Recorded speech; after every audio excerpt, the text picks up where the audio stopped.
Tahukah kamu, kanker serviks merupakan salah satu jenis kanker yang paling umum di Indonesia loh. Kanker serviks adalah kanker yang berkembang di leher rahim, itu pada bagian bawah rahim yang menghubungkan vagina. Penyebab utamanya adalah infeksi human papillomavirus atau HPV yang ditularkan melalui kontak seksual. Kanker serviks seringkali tidak menunjukkan gejala pada tahap awal.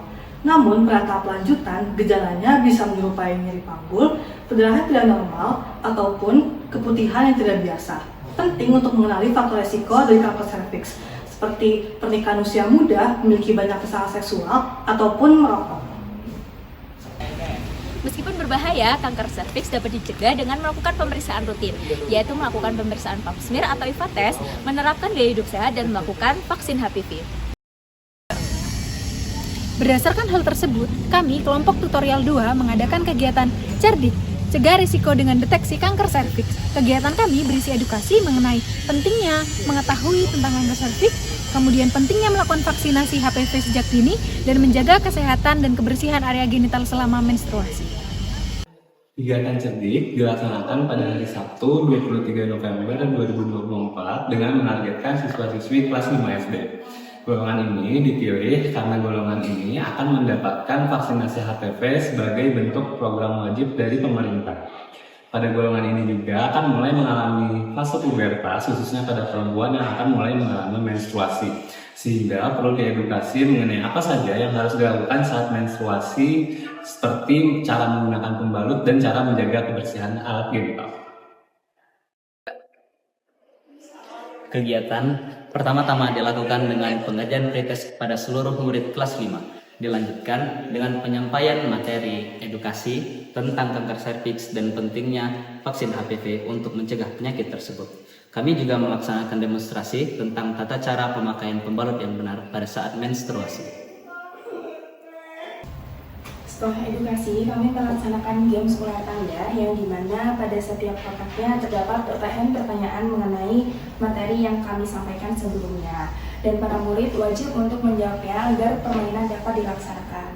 Setelah permainan, kami melaksanakan post-test yang berguna untuk mengukur kemampuan pemahaman dari para murid mengenai materi yang telah kami sampaikan sebelumnya.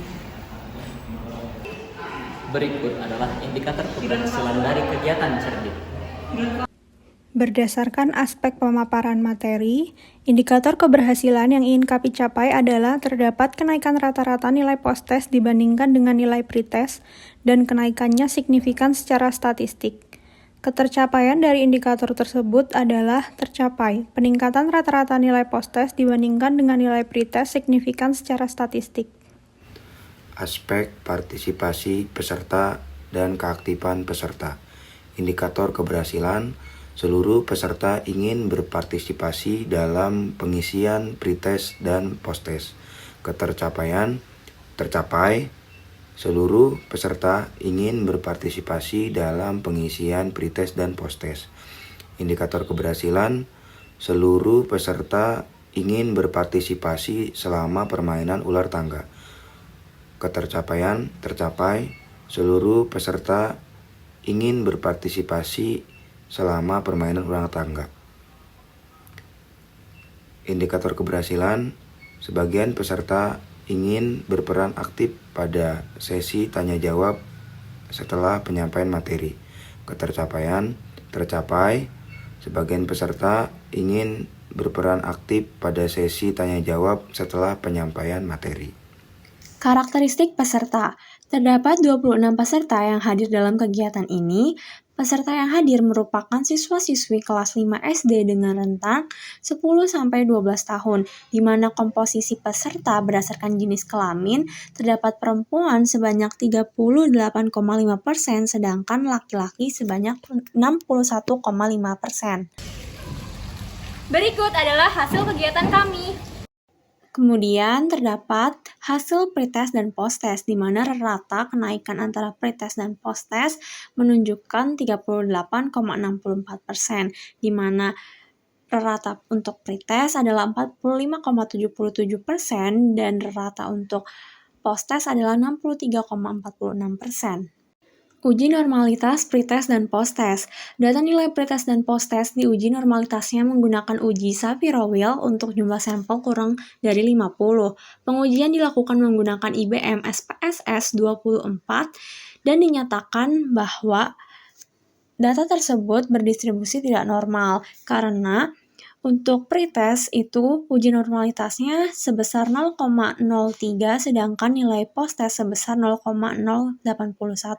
Walaupun didapatkan nilai posttest yang berdistribusi normal, tetapi nilai pretest berdistribusi tidak normal sehingga dapat disimpulkan bahwa keduanya tidak berdistribusi normal. Uji beda nilai pretest dan posttest. Untuk menganalisis data hasil belajar dilakukan menggunakan analisis statistik menggunakan uji non-parametric Wilcoxon menggunakan IBM SPSS 24. Berdasarkan data tersebut dinyatakan bahwa 4 orang mendapat nilai posttest yang kurang dari nilai pretest, sedangkan 18 orang mendapatkan nilai posttest yang lebih besar daripada nilai pretest, dan 4 orang lainnya tidak mengalami perubahan nilai dalam pretest maupun posttest. Uji signifikansi. Pada bagian ini, penulis melakukan uji Wilcoxon menggunakan IBM SPSS 24 untuk menguji signifikansi nilai pretest dan posttest, dan didapatkan bahwa nilai signifikansinya sebesar kurang dari 0,001, di mana kita bisa menyimpulkan bahwa edukasi kanker serviks menggunakan pemaparan materi melalui media PowerPoint dan juga permainan ular tangga berpengaruh signifikan terhadap pengetahuan peserta terhadap kanker serviks. Berikut adalah hasil evaluasi kegiatan kami. 1. Beberapa panitia datang terlambat, sehingga briefing hari H tidak bisa dilaksanakan. 2. Beberapa peserta kurang kondusif selama sesi pematerian, sehingga panitia harus bekerja lebih ekstra untuk menertibkan peserta. 3. Sesi demonstrasi pemakaian dan pembuangan menstrual pads menimbulkan kondisi yang kurang kondusif karena banyak peserta yang mulai bereaksi terhadap menstrual pads yang diberikan oleh panitia. 4. Terdapat satu peserta yang menangis di akhir acara karena kesalahpahaman dengan temannya.